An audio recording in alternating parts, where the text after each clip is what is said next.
Hey, what's going on YouTube, and welcome back to the channel. Now today we're going to be working on my 1993 BMW 318i. And if you haven't seen the previous video on this car, I'd recommend checking it out, and I'll make sure to leave a link above.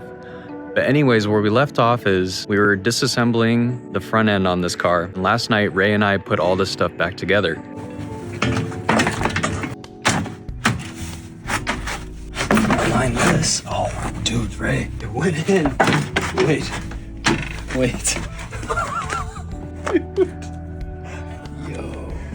wait. Dude, it's so sick. Yeah, dude. And what do you think? Dude, looks good. Yeah, man. Yeah. I think honestly what really helped was getting that, like, the AC straightened out.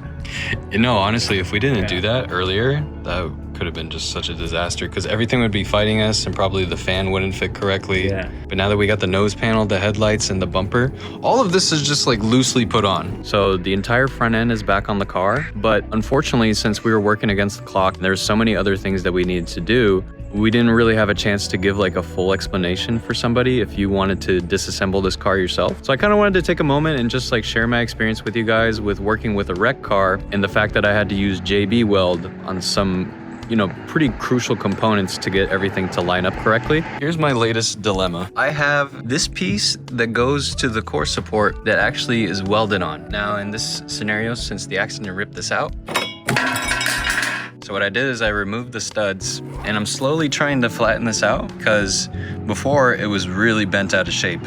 And now I've gotten it to a point where I'm gonna try to use some JB Weld, and I want it to look exactly like this on that side because it's really important because it holds the core support, it also holds the crash beam, and most importantly, it holds the bumper as well.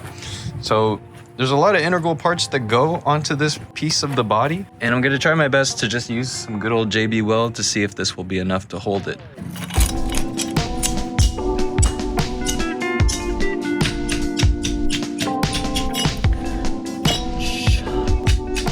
Before I start going crazy with the JB Weld, what I'm actually going to be using is I'm going to be using some dry sandpaper to make sure that this surface is nice and roughed up so that when we apply the JB Weld to not just this, but the entire car, we make sure that it has something to bite onto.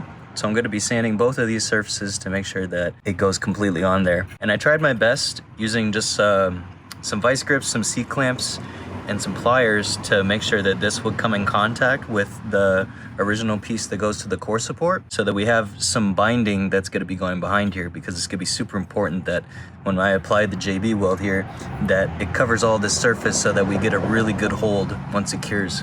And this is some really rough stuff. I mean, this is like 80 grit sandpaper. You don't need to use all of it, but just a little bit.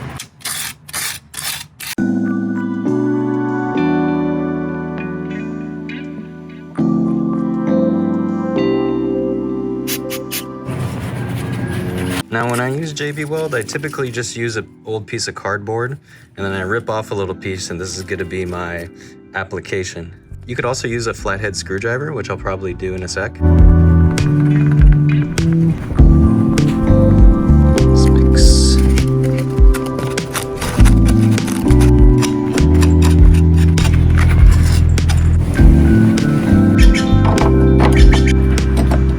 I'm a little skeptical that this is going to hold. Zach, what kind of engineering are we doing here?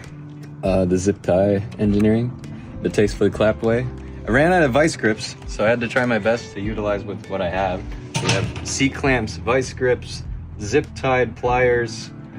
Do one of you want to put your hands here for the rest of the day and just make sure that this cures okay? Or? Yeah, my arthritis is going to kick in, man. I can't do it for you. I already feel my arthritis kicking in. What are you talking about? Wait a minute, how old are we here? But what I did is I have mocked everything up, and it still needs to be tidied up. And I think I'm gonna spend some time today just like really going through things. And this is kind of my procedure when I'm working on cars like this, is I don't wanna put everything and finalize everything all at once, because there's always gonna be something that comes in the way where it eventually leads to you having to take stuff off again and putting it back on. So with this car, I wanna make sure that I am, you know, pretty diligent about the way that I manage my time. But I will say for these E36s, I'm pleasantly surprised at how simple it is. You know, with modern cars, I'm not sure what that's like because you know me, I kind of like the junkies. I like the old school rides. I like the stuff like that Mazda 2 in the background, you know, where we put that together. As you're gonna see, this is actually from the Mazda 2. I believe this is a bumper component that actually goes on that car. But we're currently using that as a hood prop right now because I haven't had a chance to replace these gas struts because they're actually gone. But I do have a new set that's in the back of the trunk, but I'm not worried too much about that right now. I just wanted to give you guys a quick overview of the whole process of assembling and disassembling the front end on an E36. So just to recap what we just replaced on the car that are like more of the crucial components, like there was a whole bunch of little bits here and there, but for the most part, the most important thing that we replaced was this core support that got hurt in the accident, obviously, as you can see. Also, this nose panel, I feel like for somebody out there, they could probably bang this back into shape, but this is such a delicate piece of metal and it would be very difficult to get the kidneys on. And due to the fact that they're so cheap, I just went out and bought an aftermarket one. And this is not the original bumper either, so I don't have any of the plastic fasteners or anything to hold this in place. So I think we're just gonna have to go tastefully clap style and use a bunch of zip ties. Or maybe I'll order some plastic fasteners on Amazon, but I think that'll be for another day. So as you can see, there's just a lot of stuff that needs to be tidied up. But this is the core support that I got from Alfredo. Now, with these Torx bolts, these are gonna be holding up the nose panel. So you have these two Torx bolts here, and there's gonna be two 10 millimeters that actually go on the side. And I haven't fastened those on because I need to put the fastening retaining clips. So there's like these little clips that make it so you can thread bolts onto this because this is just a bare piece of metal right now. And there's gonna be also some 8 millimeters that go on the side here to fasten this end of the nose panel to the body. So this is gonna go directly into the fender. And the way that the bumper is actually held on is, this is installed incorrectly. This is all just for mock-up, like I was saying.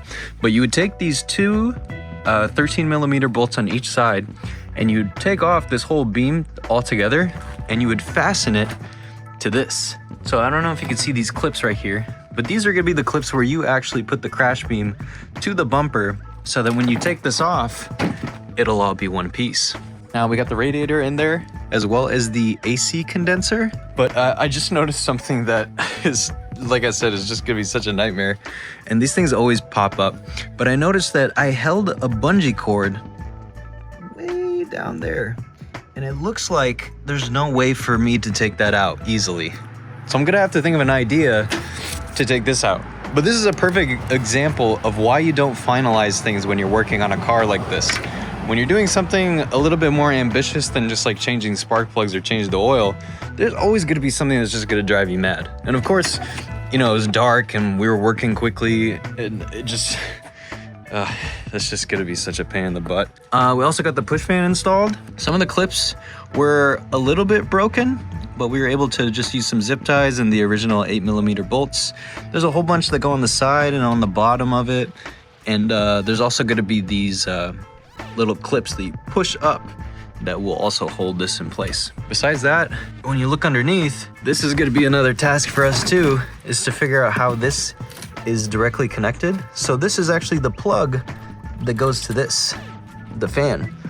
So as you can see, this is all unplugged, needs to be tidied up, and I believe it goes like this. And it's almost like putting pieces to a puzzle back together. So what I can do real quick is I'll remove this crash beam and I'll give you guys a more in-depth look on the front shock absorbers.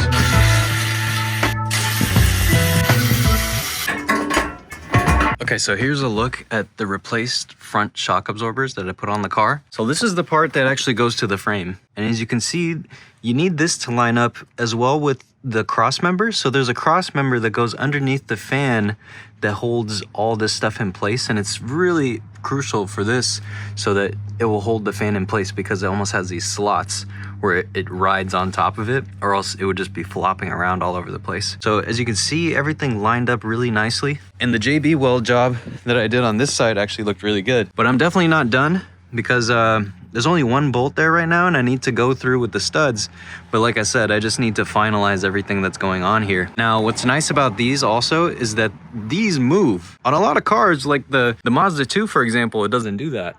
With that car, it's all set in place when it comes to the front end crash beam. But with this, since it's a higher end car, and when it's being produced, I think they just take into accountability, like if this ever gets in a collision, it'd be easier to fix rather than having to replace the entire front end. So it's cool to see this in action, and I'm just so glad that the JB Weld that I put on is rock solid. I mean, I'm really tugging on this thing, and I don't think that's ever gonna go anywhere. As you can see, there's a lot left to do, but this is a huge leap in terms of just progress on the car. And of course, I'm waiting for other stuff. Like, I'm actually missing one of these the light bulbs themselves. I only have the plugs.